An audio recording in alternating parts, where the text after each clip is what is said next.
My guess is in probably 10 years, it will be very unusual for cars to be built that are not fully autonomous. 10 years. 10 years from now. Yeah.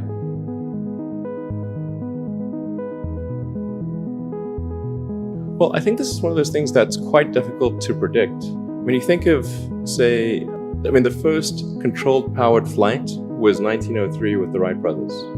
And then 66 years later, we put the first people on the moon. I mean, that if you'd ask people, say in 1900, what are the odds of man landing on the moon, they would have said that's ridiculous.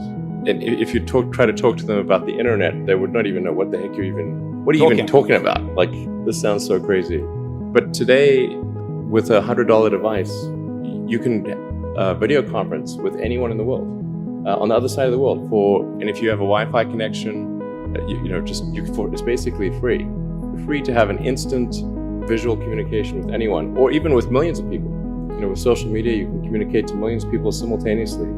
And you can Google something and ask any question. It's like an oracle of wisdom that you can ask almost any question and get an instant response. It would have been incredibly difficult to predict these things in the past, even the relatively recent past.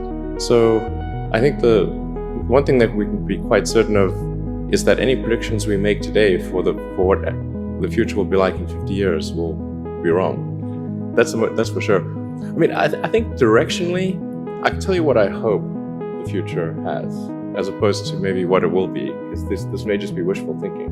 I hope we are out there on Mars and maybe beyond Mars, the moons of Jupiter.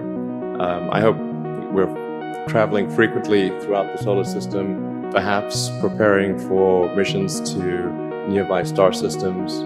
I think all of this is possible within 50 years. And I think that would be very exciting to do that. And I think we'll see autonomy and artificial intelligence advance tremendously. I think that's actually quite near term. My guess is in probably 10 years, it will be very unusual for cars to be built that are not fully autonomous. 10 years. 10 years from now. Yeah. I think almost all cars built will be capable of full autonomy in about 10 years. As it is, the Tesla cars that are made today have the sensor system necessary for full autonomy, and we think probably enough compute power to be safer than a person. So it's mostly just a question of developing the software and uploading the software. And if it turns out that that more compute power is needed, we can easily upgrade the computer. And so that's all Tesla's built since October of last year.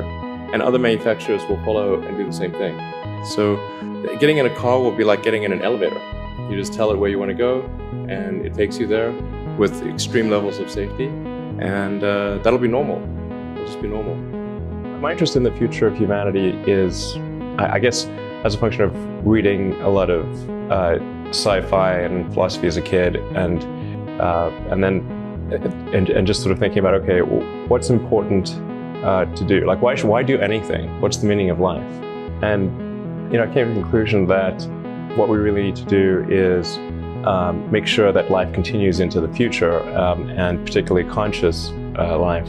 And in doing so, we'll be better able to understand the nature of the universe and achieve greater enlightenment. I think the thing that drives me is that I want to be able to think about the future and feel good about that.